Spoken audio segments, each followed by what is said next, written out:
On February 20th, 1943, a Mexican farmer noticed cracks and smoke coming from his cornfield. What followed was the birth of a volcano.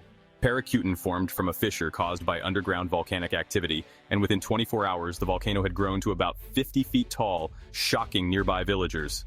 In just 1 week, it had reached 500 feet, as ash rained down on surrounding towns. In 3 months, the volcano had risen to 1,000 feet, burying 2 villages under molten rock. For 9 years, Paricutin erupted non-stop, reshaping the land before finally going dormant in 1952. Today it stands over 1,300 feet tall.